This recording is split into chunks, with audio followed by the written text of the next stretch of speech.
Hello everyone, FPL Raptor here and welcome back to another video on my YouTube channel. In today's video we have my Game Week 7 preview where I'll be discussing some of your key questions and dilemmas as well as the players you should be looking to buy and sell in your FPL teams. If you do enjoy today's video, please do smash that like button, and if you're new around here, make sure to subscribe as well. But without further ado, let's jump into it.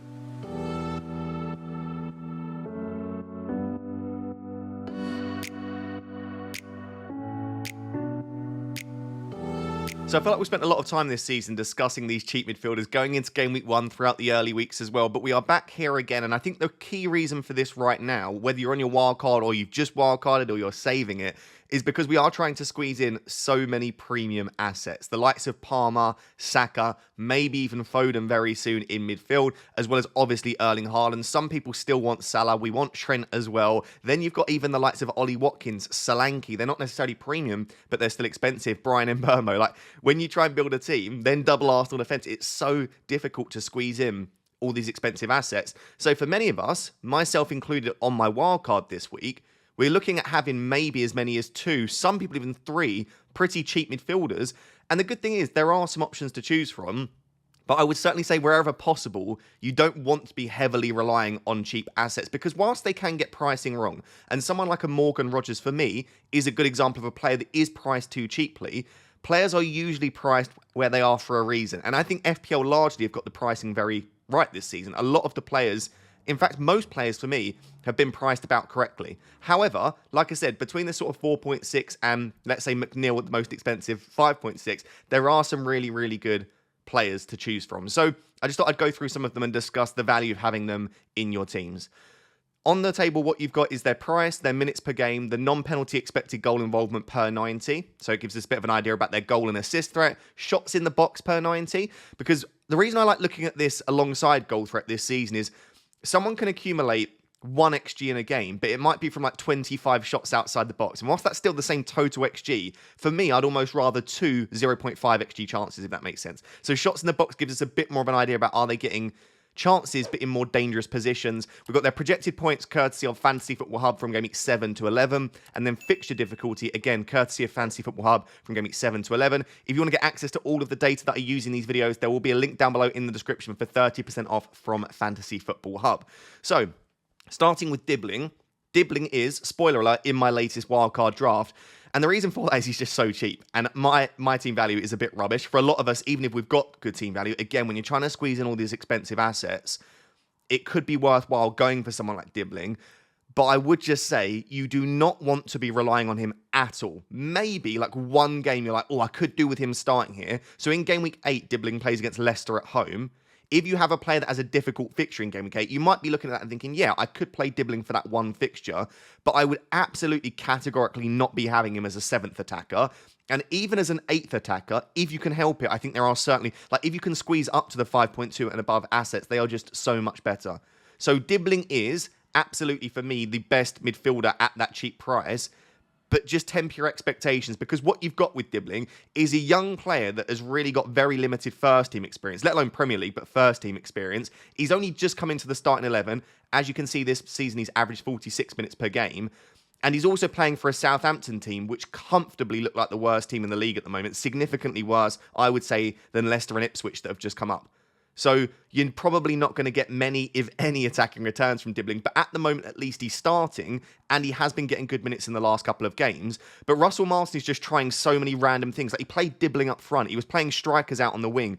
He's trying so many things. It almost looks like a last-ditch panic of, I don't know what I'm doing with this team. So it's probably not a team you want to invest in too much. I'm not expecting to get many attacking returns. But as an 8th attacker, if you are really struggling to squeeze in all the other players you want, I don't mind it. You can see here, his non-penalty expected goal involvement per 90 is better than Carvalho, it's better than Rogers, it's better than Hutchinson, and it's not far off the likes of Mavdidi, Tavernier, and even McNeil. So he's not got bad underlying data. It's not an awful pick. The fixtures are very difficult coming up, I would say, for Dibbling, but there are a couple of weeks where if you can play him in those, it's not awful. So I don't mind him. He's an okay asset, but just temper your expectations. Carvalho is the other asset below 5 million. I've asked a couple of Brentford fans as to whether they think he'll stay in the starting 11. And as of right now, they do think he will. They do think he's first choice. But obviously, if and when Schade returns from injury, it could be that Carvalho doesn't start every game. So I would say Dibbling and Carvalho, they're both probably expected to get roughly the same minutes. But the issue with Carvalho is thus far, with very limited minutes and very limited data, his attacking threat has been non-existent. 0.2 non-penalty expected goal involvement per 90 is obviously very, very minimal. So probably not an asset that you desperately want to invest in for the attacking threat, but the fixtures are better than Dibbling's, and also Brentford are a better team than Southampton. So maybe if you've got the extra 0.2, 0.3 million, it might be worth going for a Carvalho rather than a Dibbling. It really comes down to what you're looking for. I think if you're like me and you're not really planning on playing this player very often, it might just be worth going for the saving of Dibbling, but you could argue that Carvalho is a slightly better asset, again, due to the fixtures and the teams that they're playing for. I think in an ideal world, you obviously wouldn't have a player at that cheap price, but I think they are both okay in their own right. Where you really want to try and get to for me, and he still stands out as the best cheap asset, is Rodgers, because the minutes have been so fantastic. The data isn't actually great, and we know that I'm a data-driven manager, so it goes against what I really believe in. Like 0.34 non-penalty expected goal involvement per 90 isn't fantastic, but it is such an eye-test pick, and Villa are a significantly better attack than any of the other teams on this list. So you're getting a starting player in an incredibly good attack for 5.2 million. Fixtures-wise, they're not perfect coming up, but I'd actually disagree with Hub here. I don't think they are the 15th fixture difficulty from 7 to 11, especially this week against Manchester United. I'd be perfectly fine starting Rodgers. I will just say that he came off early in game week 6. Apparently it was something to do with a hamstring. It wasn't an injury, just a precaution. Also because they have a very, very important game against Bayern Munich midweek in the Champions League. Let's see how many minutes Rodgers gets midweek. Let's see if this is an injury or if it is just genuinely a precaution. But even if it's precautionary, with the amount of games that Villa have, again in the Champions League and the Premier League, we might start to see a slight reduction in Rodgers' minutes, because he played 90 minutes in the first 5 game weeks. Then he's only played 63 minutes in game week 6.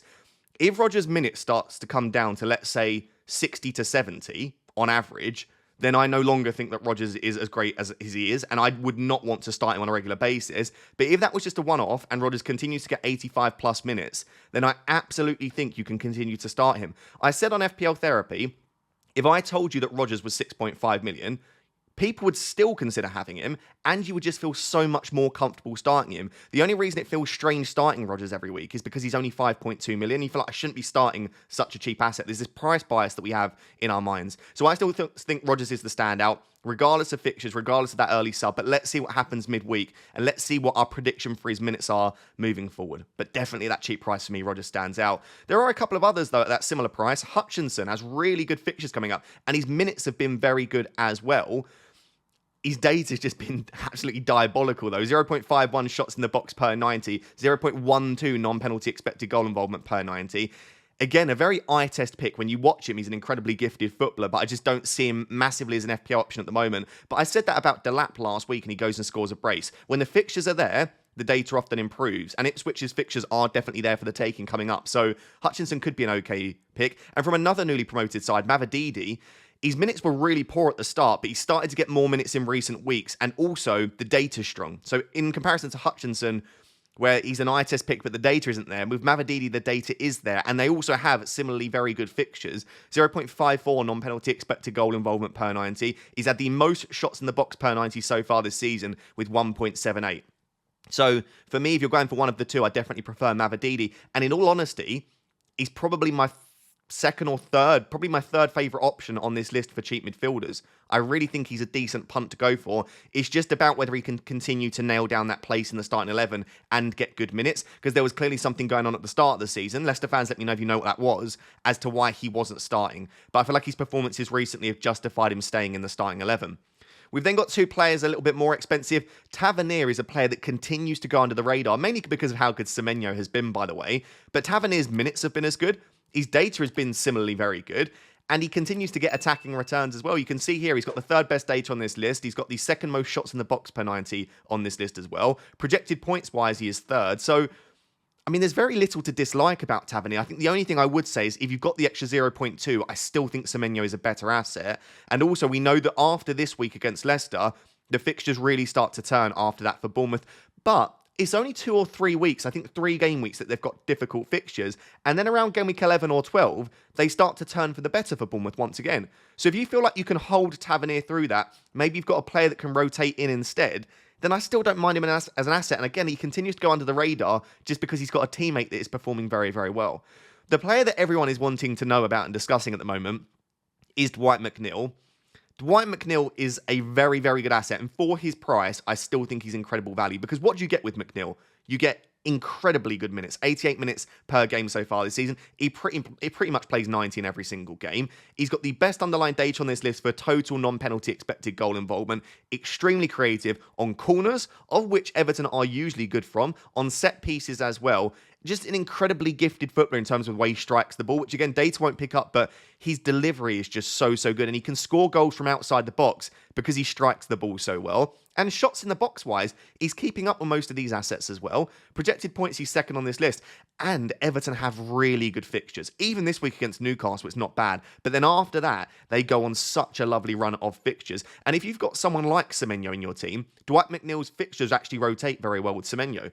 So I would say you pretty much get everything you would want. What don't you get? Well, he's not on penalties, but none of these cheap assets are probably on pens, other than Mavididi when Vardy's not on the pitch. So none of them are on pens. But then you also don't get much goal threat. So even after his brace at the weekend, which made me look very silly, by the way, because the week before I said McNeil's got no goal threat, he goes and gets 3 goals in 2 weeks. 2 of those goals have been from outside the box, and one of them was a massive mistake from a defender, which led to him obviously scoring a volley, which he took very well. I know he's got 1.18 shots in the box per 90, but he's got less than 0.1 XG per 90. So with McNeil, I can almost guarantee, unless we see a massive uptick in his data, you're not going to get many goals from McNeil. You're probably looking across the season at like 5 or 6 goals, and he's already got 3 of them. This is where, though, you do need to consider other things outside of data. And what will we consider? Again, brilliant striker of the ball, so he will probably slightly outperform his XG this season if he continues at this rate. The other thing to recognise is he's playing as the number 10 at the moment rather than as a winger. And across Dwight McNeil's career, he's largely played out left or out right, but very, very wide. He's a proper traditional winger where he gets to the byline and he crosses the ball. He's playing in the centre of the pitch at the moment, so he will get more chances to score goals. I guess what I'm saying, putting that all together, I think Dwight McNeil is a fantastic asset to own. I absolutely consider him at that price. I have no real issue with him. But again, temper your expectations. Unless we see a massive uptick in his underlying data, you're probably not going to get as many goals as he's been scoring in recent weeks. You're probably looking at a goal every 6 to 7 games based on what we can see from the underlying data. So to put that all together with the players on this list, if I was going for a cheaper asset, probably at the moment I'd go Dibbling, just because I don't think it's worth spending the extra when hopefully you don't need to start them very often. Around that sort of 5 million price, maybe a little bit more expensive, I still think Rodgers is the standout, but keep an eye on Mavididi. And then if you can squeeze all the way to all the way up to McNeil, McNeil is probably the best player on this list, but of course he is a little bit more expensive. Let me know down below in the comments, are you owning any of these cheap midfielders for Game Week 7 and beyond? So one of the biggest questions this week is around, obviously, Cole Palmer. And can you squeeze Cole Palmer into your team if you don't already own him? And I'd love to know down below, did anyone get his 25-pointer? And did anyone get 50 points from him if you captain him? Because that is a ridiculous number of points to get in a single game. It's not even a double game, it's just a single game. And he got all of it in the bloody first half. It was just a remarkable performance. And I urge you, unless you don't want to bring in Cole Palmer, but if you are tempted, I urge you to go and actually watch the game as well. And I'm trying to use a little bit more eye test this year, and hopefully you appreciate that, because I think a criticism of my videos in the past has been they're so data heavy. And that is because I'm an analytical manager, but I'm trying to watch more games this year, especially for FPL therapy, because I want it to be a little bit more eye test based as well. The eye test, wow, like you couldn't have got a much more like well-rounded performance from Palmer. And as bad as Brighton were, I think there has to be credit going towards the way that Maresca set up that game, and also Cole Palmer too, because it had everything: assist threat, goal threat, the positioning, the dribbling, the passing, just everything was perfection from Cole Palmer in that game. So it's very difficult for a player that we know, based on last year, the top point scorer, a player that can get a monstrous amount of attacking returns, to go and score 4 goals in a single game, get 25 points. It's difficult to not want to bring him into your team. I'm on wildcard this week. I think I'm going to own Cole Palmer, despite the tricky fixtures, because it's difficult not to want to do that. But for a lot of people, they're not on wildcard this week, and you're probably asking, is it worth taking hits to bring him in? Is it worth downgrading Trent or selling Saka to bring Cole Palmer in? So let's try and objectively analyse this. Let's try and take the emotion out of it a little bit. Let's try to not knee-jerk. Cole Palmer is a brilliant FPL asset. He's now shown us over a long enough sample size, all of last season, going into this season. Even early doors, his performances weren't that great. He goes and gets 4 attacking returns against Wolves. He then gets 4 attacking returns against Brighton. This is a man that has shown us now, even when he's not at the top of his game, which he wasn't in the early parts of the season, he can still get many returns. And if he now goes on a hot run of form, which based on the Brighton game, he might be able to, he's shown us that the fixtures, I'm not saying the fixtures don't matter, but the fixtures matter less so for certain players. And Palmer has shown last season he can return against the big teams because he is so critical to everything Chelsea do. He's got the penalties, free kicks, corners, attacking threat, assist threat. Just everything is there with Cole Palmer. So obviously, it's worth wanting to have him. But you then need to think about who you're taking out. Is it requiring a hit? And is now the best time to own him? So I'm going to answer the first question, which is it worth doing Saka to Palmer for 3 or 4 a hit? And the straight up answer for me, might be controversial, is no. I would not be selling Saka for Palmer this week, even if it's for free, even if you've got 5 free transfers. I would rather own Saka against Southampton at home than I would do Palmer against Forest at home. The question also is Palmer a better FPL asset than Saka? I think the answer might be yes, and that is massively knee-jerk, because if you'd asked me last week, I probably wouldn't have said yes. But when I, again, step back and analyse this, last season, Palmer, on so many occasions, had multiple attacking returns. We're talking 3+ returns in a single game. Saka very rarely does that. Saka ticks along very, very consistently. Palmer has massive hauls. But I would say Palmer also seems to blank more often than Saka. And someone made a good point. I think it was on the FPL Wire. If you're not captaining Palmer, does it matter if a player ticks along very consistently or hauls and then blanks? So if Saka gets you like 6 points every game and Palmer goes out there and gets you a 20-pointer and then blanks a couple of games in a row, if they arrive on roughly the same number of points, as long as you're not considering captaining that player, it probably doesn't matter how they do it. And this is true, and it's why I think Saka is still a great asset, even though he's shown less explosive ability. However, Southampton at home is exactly the type of fixture that you could see some explosive ability from Saka. And people will say, well, he didn't do that last week against Leicester. He created 4 big chances and had 7 shots. He definitely had the ability to do so. There was just some poor finishing from his teammates, some great saves from the goalkeeper, and maybe a little bit of bad luck. So for me, as much as I think Palmer is fantastic, I wouldn't be selling Saka this week. Around game week 8, maybe going into game week 9 especially, for Newcastle and Man United for Palmer, I would absolutely consider selling Saka for Palmer then, and especially going in from game week 12 onwards, Palmer's got great fixtures. So no, I wouldn't be selling Saka this week.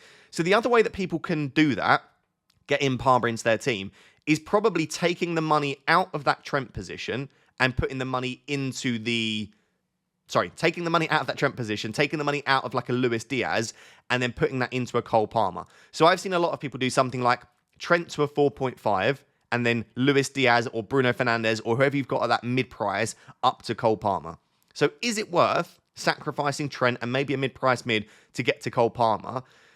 If you've got lots of free transfers, let's say you've got 3, 4, 5 free transfers, it might be worth the use of them, because I look at myself, I'm on a wildcard this week. My latest couple of drafts have had no Trent and they've had Palmer.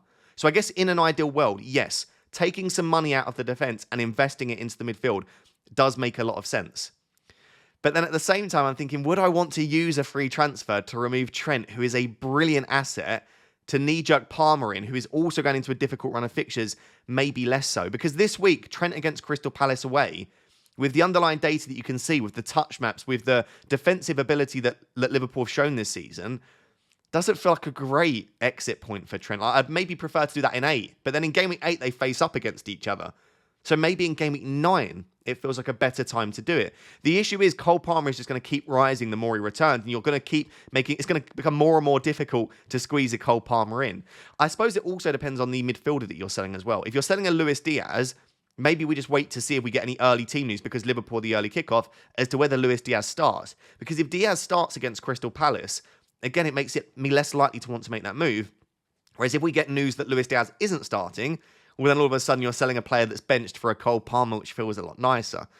I know this is an incredibly rambly section, but we can look at the data all we want. It just comes down to like your own risk appetite, the players that you want to own or not. And this is a very unique season in that, because all of the premiums are returning so well, even Saka, who people aren't very happy with, he's returned very well. Palmer's hauling, Watkins is hauling. Son, when he's back in the fixtures, I can guarantee he will. Foden's going to come into our thinking. You've got Watkins, Haaland, like everyone is hauling at that expensive price. So you're going to want to own them. And I'm not even mentioning Salah, by the way, who I keep neglecting because he's not on my wildcard. But even he has been returning so well this season. So you're going to have to sell premiums for other premiums this year. One school of thought is that as a result, because you're going to have to sell premiums for other premiums, you should look to do so when the fixtures turn. And if that is the case, now is not the time to own Cole Palmer. It's just not. The fixtures coming up, Forest, Liverpool, Newcastle and United aren't bad, but then Arsenal. As a 5, this is not the spell to own Cole Palmer. So if you are with the school of thought is that you move the premiums around based on fixtures, this is not the time. The other school of thought is that what you do is you just own the best premiums for you and you stick with them, because it's very difficult to predict when premiums will pop off. Because yes, you want them for the good fixtures, but also Cole Palmer against Brighton was always an okay fixture, but no one really was considering him as a captaincy option. A few people did, but it wasn't a fixture to target per se in comparison to someone like a Saka against Leicester. But we saw that Palmer goes and gets a 25-pointer. It might be that Saka goes and hauls against, I don't know, looks like a Bournemouth, and you're like, oh, it didn't look like the best fixture on paper. So it depends what school of thought you're with. Is it move them around based on fixtures, or is it just keep them and hold them? And I think you need to decide that yourself. So to put that all together right now, how I'm thinking that the midfield premiums definitely have, along with Haaland, the higher upside and the higher ability to go absolutely ballistic. Because they have the extra point for a goal, the extra point for the clean sheet. Many of them have penalties, such as Palmer, Saka, and Salah. And so I feel like I want most of my money invested into the midfield and not into the forward positions or the defence. Which is why on my latest draft, in my wildcard, which you'll see tomorrow, I don't have Trent and I don't have Watkins. And it's not because I don't think Trent and Watkins are great. It's just that they don't have penalties and there are less expensive midfielders and less expensive forwards that I want to own, and significantly more expensive midfielders. So my latest draft has both Saka and Palmer, and whilst that is very difficult to do alongside Haaland, I think it's worth doing because of the upside they have. I might want to try and even upgrade one of them to a Salah soon, or I could even downgrade one of them soon to a Phil Foden, who also has an equally high ceiling for me. So I just feel like the structure and template and formation that we want to start moving towards is probably a 3 premium team with 2 premium midfielders. I think that is going to start to be the ideal way that we structure our teams moving forward. That was the most stupidly rambly section I've ever made. And I've not even really talked about the data, but I think data kind of goes out the window here. It's more so like, how do you want to set up your team moving forward? Who are the assets that you want to own? I wouldn't be selling Saka for Palmer this week, and I wouldn't be taking a hit to remove Trent to bring in Palmer for Diaz. If you can do the Trent to Palmer restructure for free, I like it significantly more. But there is a massive amount of knee-jerk here. Just finally, if you just very briefly on the data, Trent's data this season is a joke. 0.42 expected assists per 90. Goal threat has been largely quite minimal, but we know that in a similar way to like a Dwight McNeil, Trent's ball striking ability is exceptional. He can score free kicks and he can score outside the box. So Trent's data has been so good this year, even better than in recent seasons.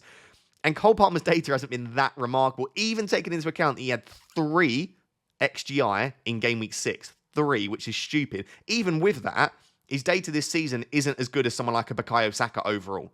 Which just goes to show that 2 things. Palmer is just that guy, and he can return with very limited data. But also, you're probably not expecting a 25-pointer every week. So I'm going to leave it there. I think Cole Palmer's great. I think Trent's great. I think Saka's great. Watkins, Haaland. It's just, when do you want to own these assets? How do you want to approach it? And try to work out what your sort of strategy for the season is going to be. Target the fixtures. Stick with the premiums. And I'd love to know down below in the comments, are you going to own Cole Palmer for Game Week 7? So 2 players that I really wanted to discuss is actually Dejan Kulusevski and Brennan Johnson, because I feel like there could be some massive upside with these 2 picks over the coming game weeks. And if you aren't yet aware, if you've not seen on social media or in my stream, I did go to Old Trafford on Sunday to watch Manchester United versus Spurs. And it was probably the worst game I could have possibly gone to as a Man United fan. And listen, Manchester United were diabolically bad. I've never watched such an awful opening 10, 15, 20 minutes from my club. And that is saying something, given how bad we've been over the recent 7, 8, 9 seasons. However, I also want to give a massive credit to Spurs, because people point to the fact that United were bad. They'll point to the red card, of which has been overturned, by the way. Man United appealed it. Bruno Fernandes will now be back for Game Week 7. All of that is true, right? But Man United were pretty bad without the red card, right? Even with 11 men, they were never winning that game. But Spurs were also exceptionally good. And I feel like people aren't giving enough credit to Spurs, who, in my opinion, have started the season very well. I think we're starting to see the evolution of Postecoglou's side. I think he's improved a lot of aspects in their attack and in their defence this season. But we also know that Postecoglou wants to set up in a very attacking way. He's already made comments that they will never play the game in a defensive manner. You'll never see them sit deep and try and block the opposition out. They're always going to go for it. And that makes for very exciting football to watch. But it also makes their attacking assets very, very good as well. So I think given the way that Spurs are playing in terms of form, given the philosophy of Postecoglou, as well as the upcoming fixtures, it's definitely worth looking at players from Spurs. And yes, you've got the likes of Heung-min Son once he's back. He's always going to be worth it due to how many minutes he usually plays, the probable penalties as well, and just his historical data and his ability to finish. But also, Heung-min Son hasn't played as well this season as some of their other players. You've got Solanke, who, by the way, is absolutely nailed on in my wildcard. Along with Haaland, he's probably like the second most nailed on player in my team. So Solanke will be there. 7 big chances in 2 weeks for Solanke. So he is absolutely in the team. You've also got Maddison at 7.5. My issue with Maddison is he's playing more like a 6 or an 8. He's playing very, very deep if you watch their games. And whilst his data has been so good, again, I'm trying to introduce more eye test into my management this year. And Maddison's positioning on the pitch is much deeper than I would prefer. So if you're already going with Solanke or you don't have a forward spot, you maybe don't want to take the risk on more expensive assets like Son or Maddison. Obviously, Pedro Porro is still great. That leaves us with Kulusevski and Brennan Johnson, who both have been starting pretty much every game so far this season. And in all honesty, I think that will continue. So do I like them both? Yes. And I think they've both got their own merit. It again depends on what sort of manager you are. So to go through that all, Kulusevski is much more nailed on and is much more likely to play 90 minutes, in my opinion. So he's playing as almost like the number 10 this season. You can see by his touch map, he drifts out slightly to the right. So he is playing as the 10, but he picks up those pockets on the right. And then Maddison plays as more of a 6 or 8, but Maddison's picking up those pockets on the left. But for the most part, Kulusevski is playing right on the edge of the box as the number 10, which is a great position to pick up on the pitch. He's played 90 minutes in a row for Spurs as well. And when I say an absolute fitness monster, the man was sprinting the full length of the pitch at 90 minutes against Manchester United. The game was done, no one else was running, and Kulusevski was just sprinting up and down. So there are no concerns with me for Kulusevski about his minutes moving forward, about his fitness. So that's obviously brilliant that you know that the player is going to get good minutes. I'm not saying he'll get 90 every week, but that's great. Brennan Johnson is still very, very fit and is still likely to start most games, but he does tend to get early subs, whether that be 70 minutes, 75. And you do want your player on the pitch right until the end, because we know that most goals in the Prem are scored in the final 15 to 20 minutes, especially with Spurs due to the way that they play. It's relentless. They do often score late on. So that is something which massively benefits Kulusevski. But what then leans it back in terms of Brennan Johnson is he's just more of a goal threat and he's more likely to get you goals. So when we look at the data so far this season, non-penalty expected goal involvement per 90, 0.51 for Brennan Johnson, 0.22 for Kulusevski. So that is massive that, yes, Kulusevski's passing the eye test, and yes, he can get returns, but Brennan Johnson has over double the goal threat per 90. Even if you take into account that Johnson moving forward is probably slightly less likely to get those good minutes, you then also need to consider that he's still got better goal threat. Even when you take into account minutes, Brennan Johnson is more likely to get you goals. He just pops up in, like even the goal against Manchester United, Brennan Johnson just pops up in the box for these little tap-ins, and that's because his position is more advanced, and I think he's more goal-hungry than Kulusevski. So goal threat-wise, Brennan Johnson is massively up. Assist threat-wise, though, Kulusevski is massively up himself. So he created 9 chances against Manchester United. The position that he's playing on the pitch, he's just getting so many chances to create for Solanke, Son, Brennan Johnson, even Maddison. So Kulusevski's assist rate is way higher. Overall, you can see Brennan Johnson, 0.84 big chance involvement per 90. Kulusevski, 0.83. So they're still getting involved in the same number of big chances per 90. It's just Kulusevski's more likely to create those big chances. Johnson is more likely to get them. So again, it really depends what you're looking for from an asset, right? Kulusevski's minutes are slightly safer for me, but Johnson's still very likely to start most games. Johnson's got more goal threat. Kulusevski's got more assist threat. If I'm looking at eye test, when I came home from Old Trafford, the eye test told me I've got to have Kulusevski, and Kulusevski was in my first draft. I then spoke to a couple of Spurs fans, and they reiterated what the data suggested, which is Johnson is probably more of an FPL asset because of the goal threat. So yeah, it really depends what you're looking for. I don't think you're going massively wrong with either, and I think both will get you returns. And I think you probably just got to pray that you're lucky, because Kulusevski will score goals, by the way, and Johnson will get assists. It just comes down to over the next 5. And I just want to reiterate, those fixtures are so great. Brighton have been an a mess defensively in recent weeks. West Ham have not defended well. Palace have not defended well. Villa have not defended well this season, despite them being, you would expect, a better defence than maybe we'll give them credit for. And then Ipswich is a really good fixture for your attackers too.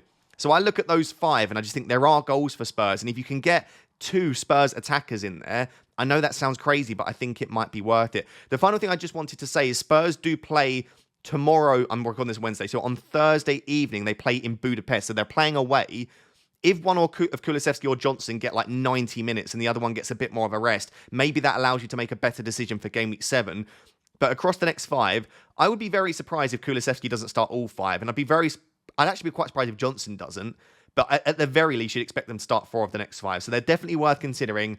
Let me know if I've convinced you to own Kulusevski or Johnson, or if you're maybe more interested in someone like a Maddison or a Solanke instead.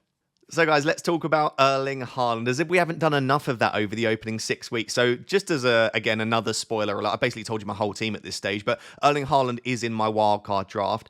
And I got mixed comments, right? Some people are like, finally, he's come to his senses. He owns Erling Haaland, the right decision. Some people are like, it's too little, too late. He's blanked now. This is the wrong time to bring him in without Rodri and KDB. And some people were genuinely gutted. Like, they see me as like the pioneer for no Erling Haaland and like the leader of the no Haaland gang. And I didn't ever ask to be that, by the way. And I never said that I was going to be stubborn enough to not own him the entire season. And I held my hands up at various points across the opening 6. I felt like I got it very wrong going without Haaland. That being said, apparently first in the world has got no Erling Haaland and has owned no Haaland the whole season. So it goes to show that you could have done very well without Haaland. And Haaland hasn't massively outscored the likes of Salah, Palmer, Saka. Even Watkins has done very well. So I can guarantee there are teams out there doing very well without him. So I'm not saying you have to own him. And this is the whole point of this section, is I'm going to say you don't have to own him. But when I look at why would I want to own Haaland, especially at 15.3 million now, I want to own Haaland if I think he's the best captain in a given week. I always want to own the best captain each week. And I want to own him if he's going into a nice run of fixtures and he's feeling pretty fit and fresh. He only played, I think, 60 minutes midweek in the Champions League. Going into game week 7, I still think he's the standout captain, but definitely think Bukayo Saka is worth a discussion against Southampton at home, given how bad they've been. So you could go there if you want to, but I think he's the best captain in 7. And then I think arguably he's the best captain in 8, 9, 10 and 11, but at the very least in 8 and 9, he's the standout captain for me. So if I think Haaland is the best captain over the next 3 weeks, he's worth having in my team.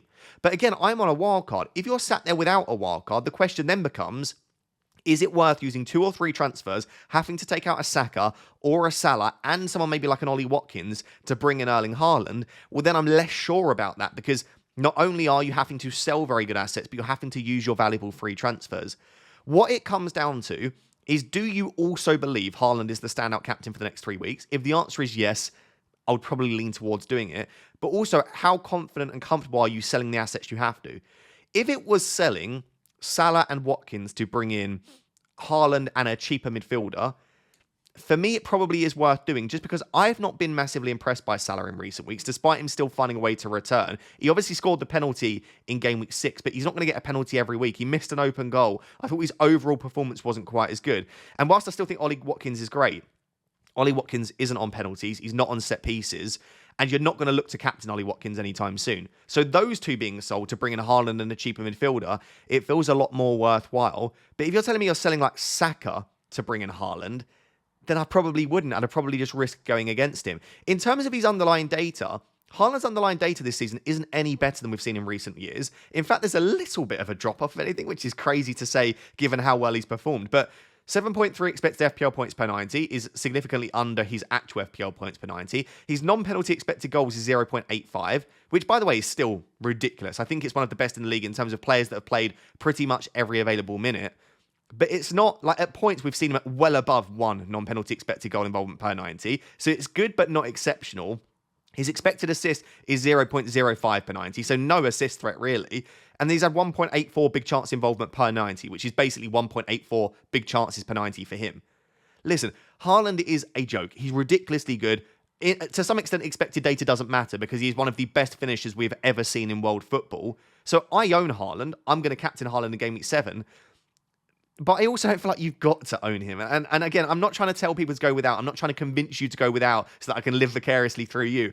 I'm just saying that don't feel pressurized to bring him in. Because as we saw in game week 6, Those that felt pressurised to bring in Haaland probably now regret doing it, at least for that one game week. I mean, look at the man's touch map, though. It's ridiculous. It's just a massive red blob around the penalty spot. Like, Haaland is just a joke of a man. But what I wanted to show you is actually what you can do if you go without Haaland. Again, I'm not trying to convince you to do so. I just think it still is worth a bit of a discussion as to whether you go without him. So what I've done is, with my relatively poor team value, I've built a wildcard draft without Erling Haaland, which is still sensible and still well structured. So you've got double Arsenal defence with Raya and Gabriel. Immediately, 2 Arsenal defenders is very nice. I think moving forward, double Arsenal defence is still probably the best way you can invest into that Arsenal team. They conceded, I think it was like 0.3 XG against PSG, which is the lowest XG PSG have ever accumulated in a Champions League game. Arsenal were just a bit of a joke defensively. Even against Leicester, by the way, they only conceded 0.27 XG against Leicester. I know they conceded, but this defence is silly. So having Raya and Gabriel is great. You can still have Trent in there.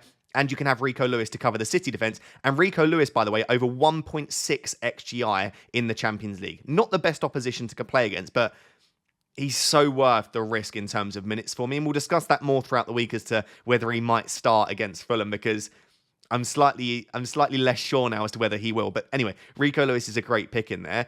I've put Leif Davis as the 4.5. That can be any 4.5. It could be Ola Aina, it could be Colwill, it could be Dunk, whoever you want at 4.5. I've just gone for Leif Davis for the fixtures and for the upside, and then a 4.0 defender, because you don't want to invest too much money on the bench. Then in midfield, you get Saka, Palmer, and Foden. So 3 premium midfielders, and Mbeumo still is in there, and then Morgan Rogers at that cheaper price. So you've got 3 premium plus Mbeumo, who's such great value, and Rogers. And then when you look at the attack, there's another premium with Ollie Watkins and Solanke again at that mid-price with Mbeumo. And then I've just gone for Delap because I can't really afford anyone else. But you could go João Pedro in there. You could go, if you've got the money, for a Calvert-Lewin or a Wood. You could go for a Jamie Vardy if you wanted to. But the idea of this team is every week you start Saka, Palmer, Foden, Watkins as 4 premiums, plus your 2 sort of semi-premiums, mid-price players in Mbeumo and Solanke. And then you just rotate Rogers and Delap based on who is playing well and the fixture. And then you've still got double Arsenal defence, Trent and Lewis. I built this draft and it's like there is such temptation to go without Haaland, but it comes back to captaincy. Because as much as this is an exceptionally good team, captaincy is the most important thing in FPL every week. Like, you want to have the best captain, and Saka is a fine captain this week, right? You could even captain Foden in fixtures where you think a City attacker is the best captain. Next week, you could absolutely look to even captain someone like, believe it or not, a Solanke, who has a very decent fixture. But I still feel like every week I'd be looking at my team and thinking, I don't feel fully comfortable captaining any of them, but I want to have Haaland in as a captain. And that's why I like Salah at the start of the season, because Salah for me is such a reliable captain. So yeah, you might see this and just go, yeah, I'm happy captaining Saka, Palmer, Foden or Watkins every week. And if that's the case, then great. And also you can build a wildcard draft without Haaland, but with Salah. So I'm not saying you have to go without Salah. You could squeeze Salah in here and maybe downgrade Watkins to a slightly cheaper forward. That's another way to approach this. But yeah, there is the temptation there, because this is a much more well-rounded draft, right? This is a fantastic draft to build. Let me know down below if you're going to continue to go without Haaland, or if you're on a wildcard this week, if you're tempted to go without. I'll have my wildcard draft video out tomorrow. I'm going to have Haaland for captaincy. But from game week 12 onwards, there is definitely a discussion to have to maybe go without Erling Haaland. So guys, there we have it. That is my Game Week 7 preview. Hopefully you did enjoy, and if you did, please do smash that like button and make sure to subscribe as well. I'll have my wildcard team selection out tomorrow, as well as deadline decisions on Friday and the deadline stream on Saturday. So make sure to subscribe for all of that. But until next time, thank you very much. Bye-bye.